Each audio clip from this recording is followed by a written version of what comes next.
Voting percent जो turn out है उस हवाले से मैं कुछ गुजारिश करना चाह रहा था कि हमारे हमसाए में इंडिया है, उनका मैं अभी देख रहा था कि 67% उनका वोटिंग टर्न आउट था लास्ट इलेक्शन में 2019 में।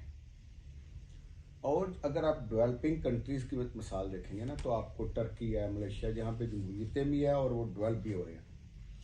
तो उधर जो टर्की में इलेक्शन 2023 मई में हुआ है, उसमें उसके पहले फेज में 87% टर्न आउट था और उनका कुछ डिसीजन ना हो पाया, और फिर जो नेक्स्ट फेज होता उसमें 84% टर्न आउट था। इसी तरह एक और मिसाल ऐसी है जो हम जैसे मुल्क हम बहुत आगे निकल रहे हैं जमहूरियत की बरकत से, वो मलेशिया है। उनके लास्ट 2013 के इलेक्शन का मैं देख रहा था तो वो 85% टर्न आउट था। इसकी बुनियादी वजह ये है कि लोगों को अदराक हो चुका कि ये चीज़ उनके लिए कितनी अहम है।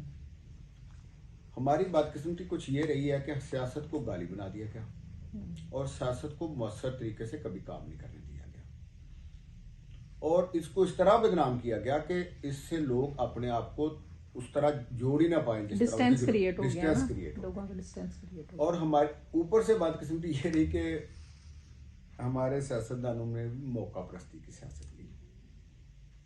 तो जो अवाम को जो असल मैंने पहले अर्ज की थी ना, चस्का पड़ जाए जमहूरियत का, उनको उसकी इम्पोर्टेंस का ख्याल आ जाए, वो शौरी तौर पे उसकी कोशिश भी की गई कि वो ऐसा ना हो, और जब मौके मिले तो लोगों को किया भी कुछ नहीं, डिलीवर नहीं किया गया। इस वजह से लोग फिर इलेक्शन वाले दिन वोट ना दे के भी एक वोट देते हैं कि हम इस निज़ाम का हिस्सा नहीं है। लेकिन बत्ती यह है कि वो वोट ना देकर वो अपना एक बहुत बड़ा मौका ज़ाया फिर भी कर रहे हैं। तो अगर आपको इलेक्शन, और दूसरी बात अभी बड़ी मज़े की बात हो रही थी खवातीन के हवाले से, तो इलेक्शन तो एक जरिया है आवाज़ उठाने का, उसकी आवाज़ उठाने का जिसकी आवाज़ सुनी नहीं जाती। तो किसकी आवाज़ है? अगर हम मर्दों और खवातीन के दरमियान बात करें तो खवातीन की आवाज़ कम सुनी जाती है, तो उनके लिए ये ज़्यादा बड़ा मौका है कि अपनी आवाज़ उठाएं, अपनी चॉइसेस बताएं कि वो किस तरह का मुल्क, माशरा, माहौल चाहते हैं। बाकी आपका सवाल ज़्यादातर तकनीकी हवाले से है कि वोटिंग को कैसे बचा जा सके ज़ाया होने से। उसमें हमारी इसमें भी बड़ी मज़े की कैफियत है कि पूरी दुनिया में हम ही शायद वो वाहिद मुल्क हैं कि हमारे जो 1 लाख से ऊपर वोट लेके जो असेंबली में मेंबर बैठा होता है, जब वो खुद वोट देने जाता है तो उसको वोट देना नहीं आता। आपको पता है कि कौमी असेंबली के इलेक्शंस में भी और सूबाई असेंबली में जो उधर इलेक्शन हो रहे होते हैं स्पीकर्स के लिए, डेप्टी स्पीकर्स के लिए, सेनेट चेयरमैन के लिए, उधर भी वोट कैंसिल हो जाते हैं। तो ये पता नहीं तकनीकी खराबी है या जानबूझ के ऐसा किया जाता है।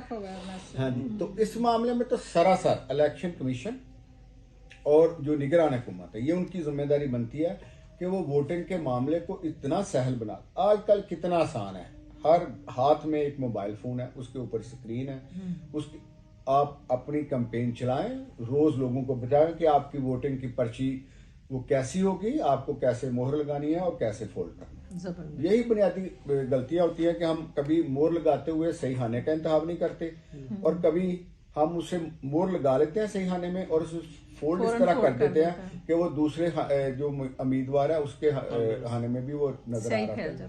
तो अगर ये इतना बड़ा मसला नहीं है कि जिसपे वो आप अगर संजीदा हो आपका इलेक्शन कमीशन और मौजूदा हुकूमत, तो फिर एक वोट भी ज़ाया नहीं हो सकता। तो आप हर घर में, हर हाथ में एक स्क्रीन है जिसपे आपने वीडियो भेजना है, आप उसे रिपीट करते रहें, लोगों को समझ आ जाए।